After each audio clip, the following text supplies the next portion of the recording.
Tonight, we're going to take a look at some classic VHS trash.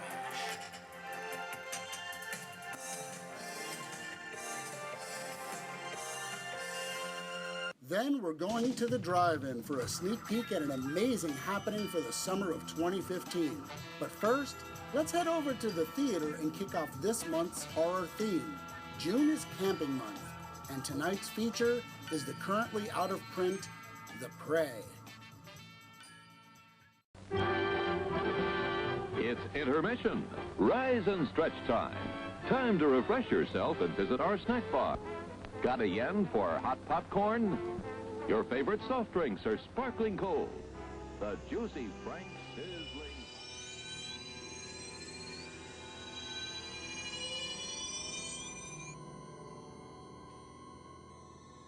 The Prey was released by Roger Corman's New World Pictures in 1984, and its history is as tedious as its entertainment value.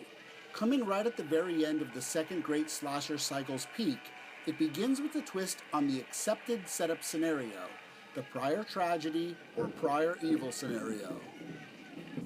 They had a bunch of gypsies that lived up there in a cave. Mostly poachers, you know.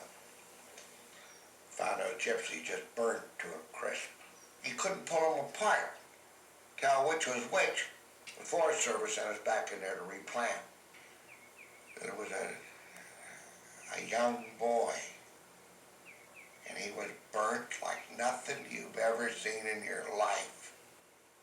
Following the typical slasher setup, after our motive is established, we meet the campers.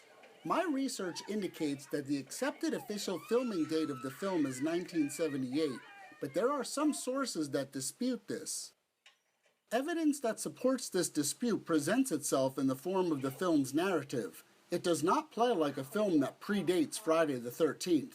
However, it is agreed that the film was completed for at least 2 to 3 years before finding distribution, so the film could very well have been cut after the fact to mimic current narrative trends. This one is so obvious and by the numbers, it's hard to tell.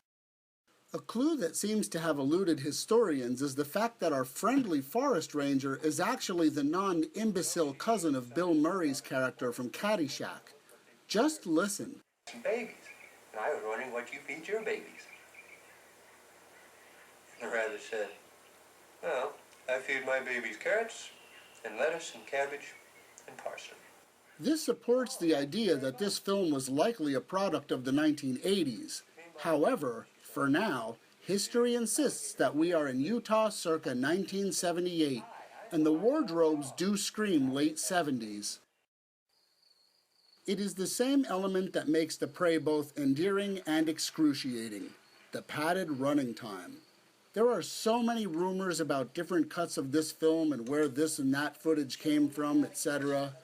But the cut in widest circulation is padded with nature inserts, and the dialogue suggests the script was a mere outline, as everything sounds ad-libbed. There you go now. Anyway. Yourself down. Pass me an apple.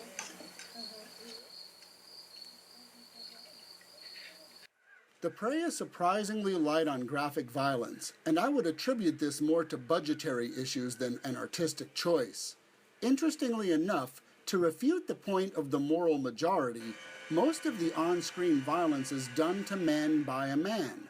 On a side note, isn't it interesting that this is beginning to look like David Lynch's take on Don't Go in the Woods Alone? While the makeup suggests a gruesome act of violence, when it comes to the demise of men, nothing is suggested. It is fully exploited. Whether this was a direct response to prior criticism or just the unnoticed nature of this bulk of these films is not quite understood. The monster effects in The Prey are actually pretty stellar, but perhaps The Prey's greatest triumph is the twist ending. Or maybe not so much a twist ending as it is a denial of audience expectations. By 1984, audiences didn't want dark endings anymore. The Cold War was over. Now there's some evidence placing the shooting of this film in the 1970s.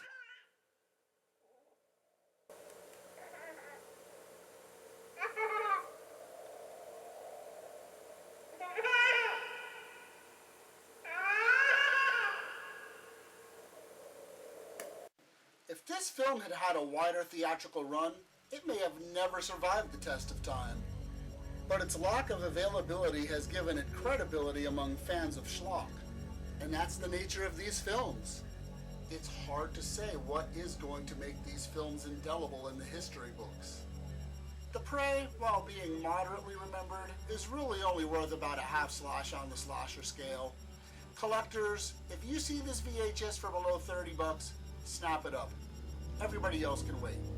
Before you split, stick around for an awesome look at the Mahoning Drive-In, in partnership with Exhumed Films, bringing you an authentic retro drive-in experience. Klimczak's Killer Collection, coming at you from the Mahoning Drive-In in Pennsylvania.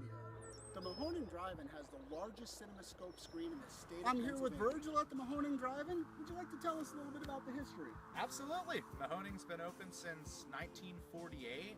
It's got technically the largest screen on the East Coast and a 109-foot screen. We've been first-run theater since. We have never closed for a season, so definitely have a long, rich cinematic history. Get out here, people. This is amazing. Don't miss this. Thank you, Virgil. You got it, brother. Cheers.